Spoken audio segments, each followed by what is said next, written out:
Okay, so shit just hit the fan and you don't know how to move on with your life. You feel lost, overwhelmed, and confused. At least that's what I assume if you clicked on this video. I don't know exactly what you're encountering, but I do know the feeling of losing ground beneath the feet and the frustration that comes with it. This video is not about handing you the magic solution to your problems. Instead, this is my humble try to give you a new perspective that might give you a little bit more hope, a little bit more optimism, a little bit more faith, a little bit more trust that it'll be just fine in the end. For that, I brought along 5 questions that helped me and friends of mine to regain hope and faith into ourselves and into our lives. The best way to use those questions is to use them as journaling prompts. So you write them down in your journal on a piece of paper, and then you just let your mind do the rest. Think about what could be the answers to those questions. Brainstorm, and it's okay when you face resistance while doing so. It might take a little bit of time, but eventually you might get to an answer, and it's exactly that kind of digging that will bring you forward, that will start this process in your mind of taking another perspective. So go grab a piece of paper and let's get right into it. All right, so question number 1. I love this one. How is the pain you are facing the best thing that has ever happened to you? Now you might ask yourself, what are you talking about? This thing ruined my life. And listen, I hear you, but try to zoom out here a little bit. Try to see the bigger picture. What could this situation lead to in the long term? You went broke?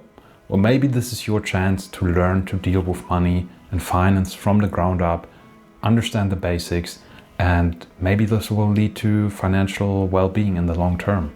You feel oppressed? Maybe you're learning right now what the key pillars are to a happy and successful life. Perhaps in a few months or years from now, your life just might be a dream come true due to that. Facing struggles with your health? Maybe this is a perfect opportunity to learn about your body and mind, maybe reevaluate a few things in your lifestyle, maybe take a few changes, and who knows, maybe this might lead to a better well-being in the long run.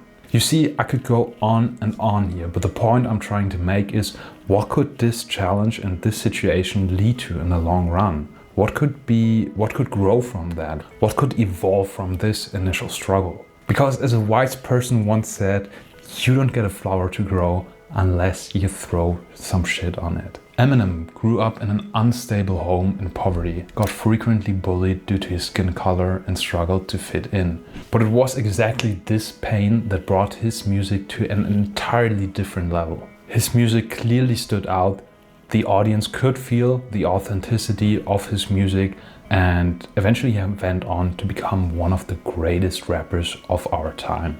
Ronaldo grew up in a poor household while facing emotional hardship and pressure early on. He left his home only being 12 years old. Not many of us would have admired him at that point, but he utilized the spot he was in by building an intense work ethic that led him to become one of the greatest football players of all time. Steve Jobs was given up for adoption at birth, and through this adoption he developed an extreme sense of control issues. Most of his life he felt like an outsider, struggling to fit in anywhere. So he went on and developed his own unique identity.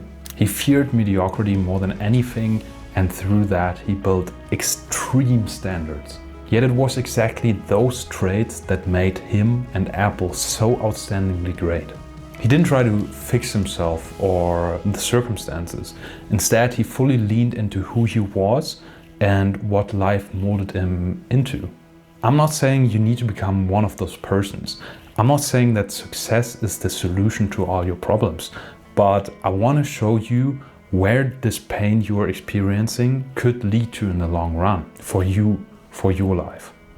Question number 2. What if it turns out better than you could ever imagine? Well, this question ties in pretty well with question number 1. What if it turns out better than you could ever imagine? Think about it. Do you really know where your life is going to? Probably not. Life might have put you in a tough spot. I'm not denying that. But this might also set you up for something greater, something that you cannot fully fathom yet. I want you to really use your imagination here. What's the best possible outcome you can think of? What really turns you on when you think about it? Imagine yourself in that situation, in that state. What does it feel like? What does it look like? What are you experiencing and witnessing? How much better can this get? And then stay in that state, pray for it, believe it, and enjoy it. Question number 3. What does overcoming your challenge look like if it be stupidly easy? Okay, so you're standing in front of a wall that you've never climbed before, metaphorically, for your challenge. What do? Instead of immediately running towards the wall, blindly trying to climb it, ask yourself, what would overcoming this challenge look like if it would be stupidly easy? What's the obvious solution here? I'm not saying it will be stupidly easy for you, but the idea here is to get your intelligence working for you. A lot of times we make things so much more complicated than they are because our emotions are evolved into it. Another similar question that helps removing emotions from the equation is, if whatever happened to you happened to a good friend of you, what would you recommend him or her?